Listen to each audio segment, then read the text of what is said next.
Hello friends, आज मैं आपको बताऊंगा कि आप किस तरीके से सिंपल इंटरेस्ट और कंपाउंड इंटरेस्ट निकाल सकते हैं अपनी किसी भी वैल्यू के लिए, जिसमें कि आपको सिर्फ प्रिंसिपल, रेट और टाइम की ज़रूरत होगी। अगर आपको सिंपल इंटरेस्ट और कंपाउंड इंटरेस्ट निकालना है तो आप मेरी टेबल में इसमें शो हो रहा है कि इसमें मुझे प्रिंसिपल, रेट एंड टाइम मैंने तीनों अलग अलग ब्लॉक्स में बनाए हुए हैं। तो फ्रेंड्स, सिंपल इंटरेस्ट निकालने के लिए आपको मैंने नीचे फॉर्मूला लिखा हुआ है, कंपाउंड इंटरेस्ट के भी लिखा हुआ है।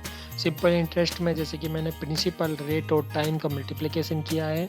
जो प्रिंसिपल जो होता है, मूलधन अमाउंट होता है जो आपने लिया है या फिर आपने किसी को दिया है, तो किस रेट पर दिया है। रेट यानी परसेंटेज होता है जो पर ईयर आप उस पर लगाते हैं उस मूलधन पर, और टाइम होता है जितने टाइम के लिए आप उसको दे रहे हैं। तो फ्रेंड्स, अगर मैं सिंपल इंटरेस्ट में परसेंटेज में लेता हूँ रेट को, तो मुझे डिवाइड में 100 लगाने की ज़रूरत नहीं होती, जैसे कि मैं दिखा रहा हूँ एग्जांपल लेके। लेकिन अगर मैं परसेंटेज में नहीं लेता हूँ तो मुझे 100 लगाने की नीड होती है, इसलिए आप ये बात ध्यान रखेंगे। तो अब मैंने जैसे सिंपल इंटरेस्ट का फॉर्मूला आपके सामने यहाँ पर लिखा हुआ है, तो अब मैं आपको सिंपल इंटरेस्ट निकाल कर दिखाता हूँ फ्रेंड्स। सिंपल इंटरेस्ट निकालने के लिए मैं सिंपल इंटरेस्ट वाला जो मेरा कॉलम है उसमें आ जाऊँगा।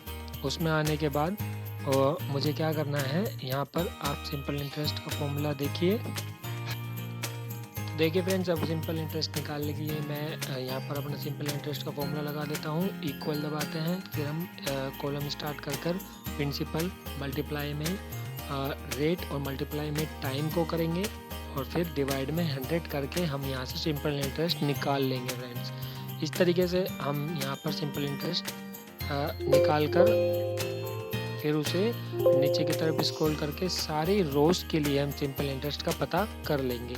कई बार क्या होता है कि सिंपल इंटरेस्ट, कंपाउंड इंटरेस्ट की ज़रूरत हमें अकाउंटिंग या फिर फाइनेंशियल जो हम डेटाबेस बनाते हैं उसमें नीड होती है, तो उसके लिए हम यहाँ पर सिंपल इंटरेस्ट और कंपाउंड इंटरेस्ट निकालना आप यहाँ से सीख पाएंगे।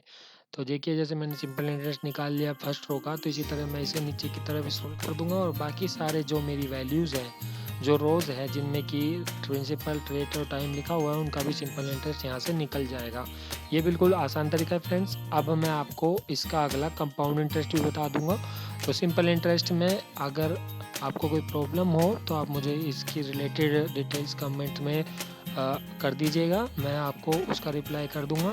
तो अब फ्रेंड्स, अब हम देखते हैं कंपाउंड इंटरेस्ट के बारे में। कंपाउंड इंटरेस्ट हम किस तरीके से निकाल सकते हैं। तो फ्रेंड्स, कंपाउंड इंटरेस्ट निकालने के लिए मैंने आपको नीचे फॉर्मूला दिया हुआ है, जिसमें के अकॉर्डिंग ही हमें उसमें बस वैल्यूज़ पुट करनी है, और वैल्यूज़ को पुट करने के बाद आपके सामने कंपाउंड इंटरेस्ट का जो